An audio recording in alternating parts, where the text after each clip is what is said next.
Today we're looking at a very particular aspect of business, exit strategy, how a company reaches the end of its life and gets sold on to a new owner.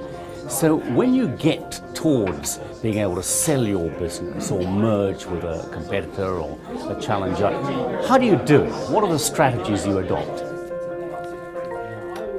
I read quite a sobering statistic the other day. The average life expectancy of a publicly listed company in this country is about 15 years. And that's how long bigger companies are likely to have been around before they're bought out, merge with someone else or fail. This M&A activity is having an impact right through the supply chain and through smaller businesses and startups around the world. But deciding how to exit your business could be one of the most critical business decisions you ever take.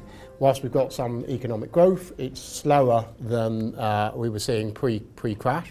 So people are really focused on buying companies as a route to delivering their own shareholder value. But people are a lot fussier. Acquirers are very focused. Increasingly, it's about strategy, and you're looking at companies from a perspective of what new products, strategic alliances, acquisitions, and intellectual property fit typically where their weaknesses are. So, for example, one of the things that we're seeing is the due diligence arena is significantly more detailed than it was pre-crash. Reducing the dependency on the owners is a real key arena.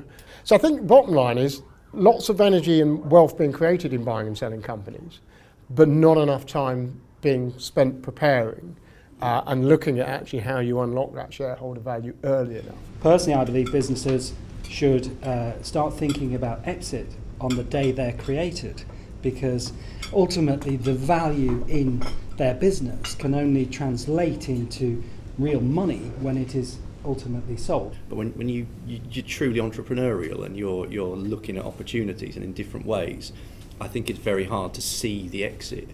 And so, with 18 years of experience, I should have started all my businesses with the exit in mind, and I would do now. We were very passionate about what we do, which is in keeping with most people who start businesses.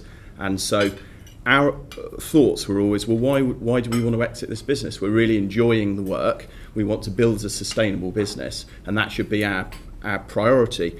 Having said all that, though, I have changed my view on that, having spent years growing a company up to a point where micromanaging and controlling everything is not scalable and not possible. So, in other words, try and build a business with the intention of making myself redundant at some point. That would have been healthier from the start. But I guess if I'd started out thinking that, I think I possibly would have lost the passion for what I was doing as a company. The fact that we had this event is incredibly important and great.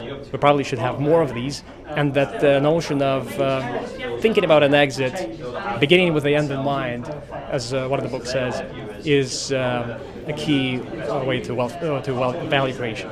What we're very good at is a niche within our business. Now, logic would say that you need to grow that business and move into diversify, like you were talking about there, Ian. But actually, probably if we're looking at an exit, we're more interested in just being very good at our niche, because that's not what our competitors do, and therefore they might want to buy us. There needs to be strategic fit. In other words, just going for another product line, if it's not really related, if it's a loose attachment to the business, isn't going to be the winning strategy. It's basically the shareholders like specific businesses, they like concentrated portfolios.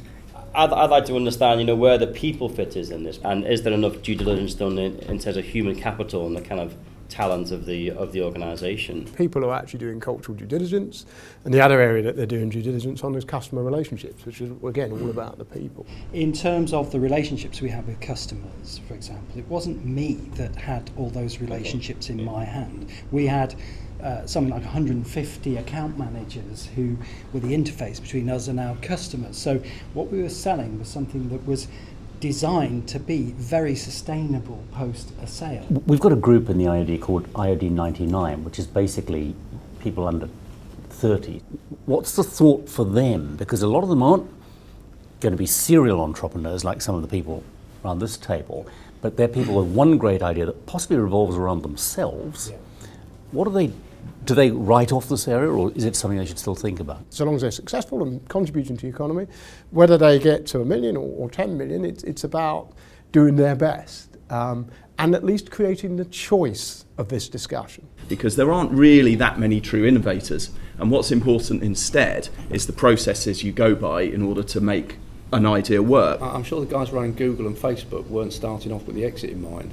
They wanted global domination. It's a bit British. You know, I think we have a tendency to sell out as soon as we've got 10 million in the bank and we're cosy, and let's get the hell out of here.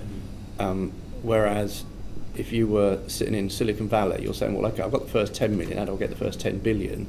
So it's the America / Europe divide, in that, for better or worse, Americans are more aggressive, I'm using some cliches here, in going for that market share, going for the domination. The Silicon Valley culture of making it a billion company, making it a 10 billion company is there. Because there's an awful lot of pressure on, you know, do you hold and build or do you sell? And if you're an entrepreneur and you've been 2 years in your business and haven't taken much money out as a salary or what have you, and you've got some investors behind you, and a good offer comes along, there's a good chance you're going to take that offer because you want to realise the value you've got in the business, and your investors want to realise that value. So I see we have lots of entrepreneurs. We need to have programs in place that encourages those people to hold on to their business and develop into business managers and business leaders. Can I ask who you've relied on for advice in the whole process of your sort of business life? Books is the answer now, not an individual. But I wish I'd done more learning of best practice 15 years ago, because there's not that many problems that someone hasn't attempted to solve in the world out there. Good advice is incredibly hard to find. You're generally out there seeking advice because you're in unknown territory. I would still say it's incredibly difficult finding really top-class people who can deal with you at your level in the way you want to be dealt with and lead you through a pathway. Well, I think there's a limit to how much you can rely on external advisors to help you through a sales process for your business. They have their role to play, but ultimately, as an entrepreneur, you need to understand your market sector. You are the person that understands that best. But I think that's the responsibility of the people like the IOD to bring more of us together to share that information, because there is that. We've got that experience in the building and amongst the members. Because we've actually got quite a lot of older, experienced people who've kind of made it. Yep. But getting those ideas through to people who are just starting, often who don't know anything about how to run a company, who don't know what directors' responsibilities are, I think is hugely important. I often say to people, you know, why not go and work for a large organisation for 10 years and kind of learn on somebody else's ticket, if you will, then develop the idea you've got or see where the market is. For me, it's not about just advice, it's about listening. Too many business leaders we talk all the time, we don't listen, and therefore they don't seek the help. But you did talk earlier about people who say, well, we're tired, run out of steam, yes, as being the worst possible position from which to sell a business. Yeah. What's your message for people who are in that situation? The best thing you can do is get to a position where the team deal with it from a day-to-day point of view in terms of managing the business. So getting yourself out, and actually to some extent that may mean not actually going into the business as often as you currently do. You know, too many people go into the business every day and they answer questions to people that are employed to answer those questions. Interesting, when we talk to people again about strategy, we say, well, how much time have you spent looking at your competitors? And they say, well, we looked at their website last year. You know, have they done an audit? Have they done a mystery shopper? It's about stepping back more and then looking ahead. How important is the fact that a company does good, or that a company has an ulterior, what might be called softer objectives? Is that, because I think it's important to our shareholders. Does that have value? I write books on best business practice, and I'm absolutely convinced that we're in an age where capitalism is aligning with purposefulness. And so I genuinely believe that if you have something like that, you're making a difference to society, then buyers will place a value on that going forward. Although we've talked a lot about exit and money and things like that, business it can't just be about money. It isn't. For me, it never was. It's about having a passion for what you do. Having that passion that runs through your business is brilliant and will make money. Many thanks to our guests today who've taken us through some of the strategies and some of the ways that the owners can get rewarded for their efforts in building a business up.